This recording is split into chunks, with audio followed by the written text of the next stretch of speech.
البدع والأهواء، أهل البدع العقائدية وأهل البدع السياسية. نقول بيننا وبينكم السلف، بيننا وبينكم الكتب، كان فيقول البدع بيننا وبينكم. الرحمن الرحيم. Qala al-Imam an-Nawawi rahimahullahu ta'ala. Oh, kita belum selesai ya untuk hadis yang ke-696. Qalu sebelum itu, wa sayakunu ba'di khulafa'u fayaksurun. Lalu Rasulullah SAW bersabda setelah menyebutkan tidak ada nabi setelahku, beliau bersabda, dan sepeninggal saya akan ada banyak khulafa, yang akan terbentuk para khulafa dan mereka menjadi banyak. Tayyib. Khulafa yang dimaksudkan di sini adalah para umaroknya, karena nanti akan dibahas masalah baiat, bukan ulama. Jelas kalau ulama tak ada baiat terhadap ulama kita, tapi terhadap umarok. Tayyib. Fayaksurun, lalu mereka menjadi banyak. Boleh jadi khulafa di sini adalah kepala negara atau para apa istilahnya itu, wakil-wakilnya, para wakil ya, para nuwab, yaitu yang di tingkatan daerah, di tingkatan wilayah, di tingkatan negeri dan seterusnya, di tingkatan desa. Boleh jadi demikian. Nah, yang lain menafsirkan yaitu dalam satu masa ada banyak kepala negara. Lalu disebutkan oleh para pensyarah, contohnya adalah yaitu di tahun berapa? 300-an itu Daulah Abbasiyah masih ada, tetapi sudah muncul kerajaan di Mesir dan sudah muncul kerajaan yang dibaiat di wilayah Andalus, dan juga di sebagian tempat juga sudah lepas dan seterusnya. Nah, itu contoh khulafa yang menjadi banyak. Qalu fama ta'muruna, lalu para sahabat bertanya, maka apa yang Anda perintahkan kepada kami? Qal aufu bai'atil awal bi bai'atil awal fal awal. Tunaikanlah baiat kepada penguasa yang pertama lalu yang berikutnya. Dijelaskan oleh para pensyarah, yaitu kalau yang pertama sudah dibaiat, lalu dalam 1 tahun tahu-tahu ada pihak oposisi, pihak oposan minta baiat juga untuk berkuasa, tak boleh.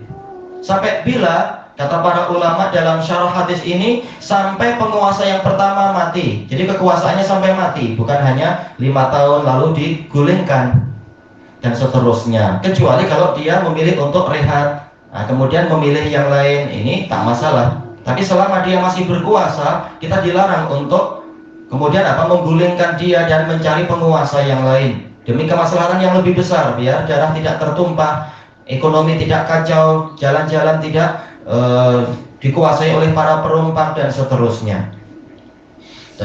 Tetapi telah dijelaskan oleh Imam Nawawi rahimahullah, ini apabila kekuasaan khalifah yang pertama ini memang luas sampai ke berbagai tempat, maka di seluruh wilayah itu tak boleh ada yang bangkit untuk minta dibaiat. Akan tetapi apabila di tempat yang lain yang tidak mampu diurus oleh khalifah, maka boleh dia untuk, yaitu orang yang di sana, untuk mengurusi sendiri, untuk membentuk pemerintahan sendiri. Dan ini pula yang dirajihkan oleh Imam Ibnul Qayyim rahimahullahu ta'ala di dalam Zadul Ma'ad ketika membahas tentang peristiwa setelah Bai'atur Ridwan, yang mana ada kesepakatan gencatan senjata selama 10 tahun itu. Tahu-tahu ada sahabat yaitu Abu Basir radhiyallahu anhu yang kemudian beliau membunuh 1 orang kafir. Setelah beliau kembali ke Madinah, tahu-tahu orang Mekah meminta agar Abu Basir dikembalikan ke Mekah. Lalu Rasulullah mengizinkan untuk dikembalikan karena memang sudah terkena kesepakatan. Ternyata di tengah jalan ketika sedang rehat, Abu Basir berkata kepada orang yang di sampingnya itu yang membawa beliau pulang, pedangmu nampak hebat. Dia bilang, oh iya, pedang saya hebat, ini sudah berjasa dalam sekian peperangan, dia memang hebat sekali. Boleh tak saya tengok? Dia sudah teruja, sudah dipinjamkan. Lalu langsung si orang kafirnya dibunuh. Kemudian orang kafir yang satunya lari lagi ke Madinah, dikejar oleh Abu Basir. Orang yang kafir itu minta bantuan pada Nabi, minta perlindungan. Abu Basir mengatakan, wahai Rasulullah, segala puji bagi Allah yang telah menjadikan Anda memenuhi perjanjian dan Allah sekarang telah menyelamatkan saya. Lalu Rasulullah mengatakan, kasihan dia seorang diri mampu untuk menghidupkan api peperangan. Yaitu mungkin Abu Basir punya uzur, tapi jelas orang yang di sana menilai ini ada pengkhianatan perjanjian. Oh, ini Muhammad melindungi orang itu, jangan-jangan dia yang menyuruh bunuh kok atau apa. Rasulullah tak mau ada fitnah seperti itu. Maka Abu Basir langsung paham, Rasulullah tidak menerima dia di sini. Lalu dia kemudian pergi keluar, tidak mau kembali ke negeri kafir. Nah, beliau kemudian menetap di Siful Bahar, kalau tidak salah, di pesisir pantai yang dipanggil dengan Siful Bahar. Nah, kemudian datang Abu Jandal melarikan diri setelah yang disiksa itu dan sebagainya itu, beliau lari lagi. Kemudian, tapi beliau tahu kalau beliau ke Madinah, beliau akan dikembalikan karena Rasulullah memenuhi perjanjian. Maka beliau bergabung dengan Abu Basir. Lalu orang-orang yang tidak mau, tidak mau untuk di bawah negeri orang kafir di Makkah, mereka keluar dan mereka bergabung dengan Abu Basir.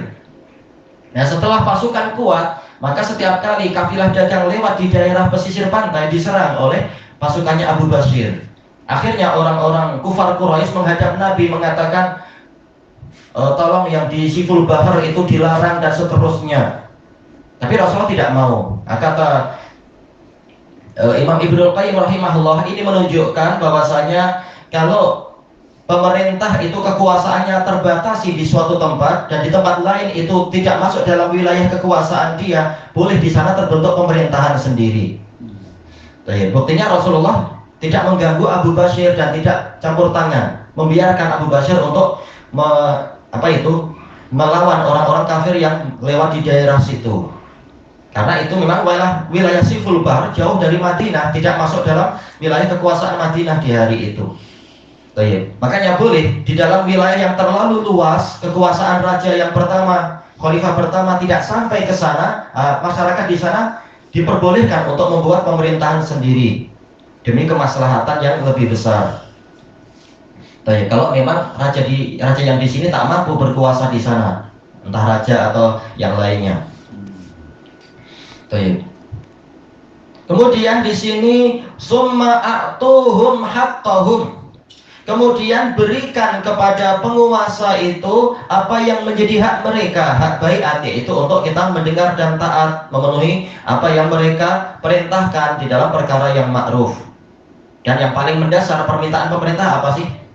Jangan memberontak. Intinya itu aja sebenarnya. Dan laksanakan apa yang menjadi program pemerintah selama itu adalah perkara yang ma'ruf. Kalau mungkar ya tak boleh ditaati. Was'alullaha alladzi lakum, dan mohonlah kepada Allah yang menjadi hak kalian.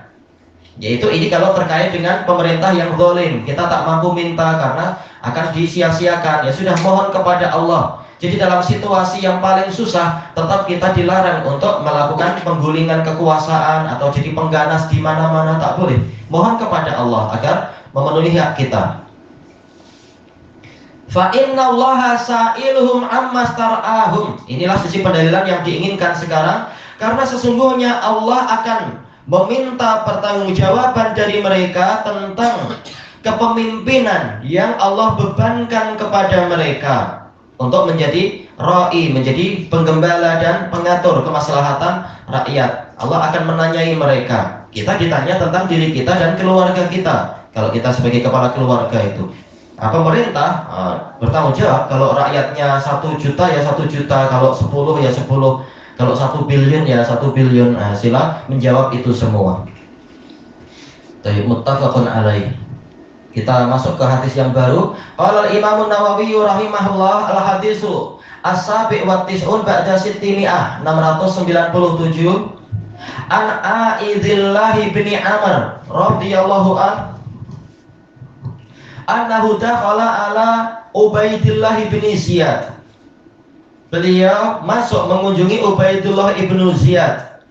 Faqal, lalu mengatakan, ai bunai, wahai anakku, dengan panggilan kelembutan. Inni sami'tu Rasulullah sallallahu alaihi wasallam yaqul, sesungguhnya saya mendengar Rasulullah sallallahu alaihi wasallam bersabda, inna syarra ri'ail hutamah, Sesungguhnya pemimpin yang paling buruk adalah pemimpin yang kasar, hutamah. Ada beberapa makna, insya Allah nanti kita sebutkan. Intinya adalah mendolimi rakyat. Fa'iyyaka an takuna minhum, maka hindarkan dirimu jangan termasuk dari mereka. Muttafaqun alaih. Sebenarnya hadisnya lebih panjang dan ini sudah pernah kita lewati di dalam kitab dalam bab Al-Amru bil Ma'ruf wan Nahyi 'anil Munkar. Tahu-tahu apa sih Ubaidullah bin Ziyad mengatakan sesungguhnya engkau adalah min nukhalati ashabi Muhammad sallallahu alaihi wasallam. Sesungguhnya engkau cuma nukhalah. Nukhalah itu semacam kulit ari yang terbuang-buang itu. Dari sahabat Muhammad sallallahu alaihi wasallam. Kemudian Aidullah bin Amr radhiyallahu anhu mengatakan, hal fihim min nukhalah? Apakah di kalangan sahabat Nabi itu ada nukhalah, ada kulit ari yang terbuang-buang itu? Balin nukhalatu fi man ba'dahum wa ghairihim. Bahkan nukhalah itu yang setelah sahabat dan bukan dari kalangan sahabat. Yaitu apa kasarnya? Engkau lah itu, karena engkau bukan sahabat dan engkau adalah orang yang jahat. Muttafaqun alaih. Hadis ini diriwayatkan oleh Bukhari dan Muslim dari Al-Hasanul Basri rahimahullahu taala menceritakan tentang ini. Dan Al-Hasan ini yang menceritakan tentang apa? Ubaidullah bin Ziyad yang masuk mengunjungi Ma'qil bin Yasar sebelum Ma'qil bin Yasar radhiyallahu anhu wafat itu. Di hadis yang telah kita lewati. Nah, Ubaidullah bin Ziyad ma'ruf, dia adalah salah satu komandan Bani Umayyah yang sangat kejam, sangat kasar, senang untuk merampas harta dan menumpahkan darah orang-orang.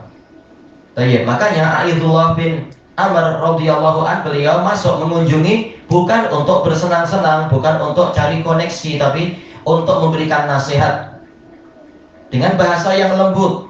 Wahai anakku, dengan apa? Bunayya lagi ya, dengan tasghir. Sesungguhnya saya mendengar Rasulullah Shallallahu Alaihi Wasallam bersabda, sesungguhnya penggembala atau pemimpin yang paling buruk adalah khutamah. Nah, diingatkan di sini bukan dengan lafaz amir, tapi ri'a, yaitu penggembala. Sebagaimana tugasnya yaitu untuk mengurusi kemaslahatan makhluk yang dia gembala, seluruh kemaslahatan, menjaga keamanan, memenuhi agar mereka semua sejahtera. Bukankah penggembala itu ingin hewan yang dia gembalakan gemuk? Nah, seperti itulah harusnya wajibnya seorang pemimpin, agar rakyatnya sejahtera, kenyang semua, jangan malah menderita dan seterusnya.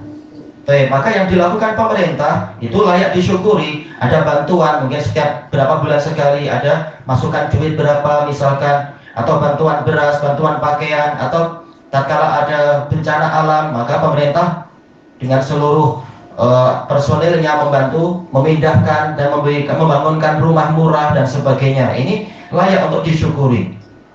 Kekurangan yang ada, nanti dia akan ditanya oleh Allah, kenapa rumahmu boleh berbintang 5 sementara mereka bintang 1 itu pun buat kepala berbintang-bintang.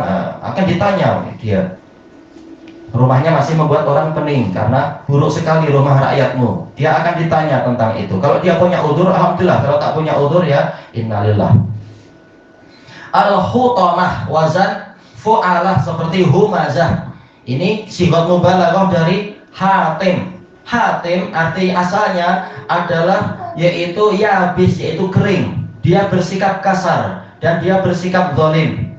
Termasuk dari hatim, kata para ulama, ini adalah penggembala unta yang menjadikan unta itu tidak cukup makanan, tidak cukup minuman. Kalaupun membawa ke tempat pengambilan minum, dia akan bawa hewannya itu ke tempat yang penuh sesak, sehingga akan saling merugikan hewan ini satu sama lain, tidak diberi tempat yang lapang dan sebagainya, dan juga bersikap kasar ketika menggembalakan. Ini namanya hatim. Sementara di sini dibuat dengan mubalaghah, khutamah, yaitu memang sangat kasar, sangat bengis dan sangat dolim.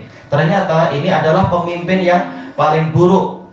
Kata siapa? Ini adalah sabda Rasul Shallallahu Alaihi Wasallam. Kalau dia adalah paling buruk, maka hukumannya tentunya sangat mengerikan. Pemimpin yang adil saja, hadisnya sahih, nanti di hari kiamat pemimpin yang adil dia akan menyesal kenapa dulu dia memimpin 2 orang. Gimana kalau memimpin 30 juta orang atau 100, 200, 300 juta orang? Dia akan menyesal karena tanggung jawabnya terlalu banyak.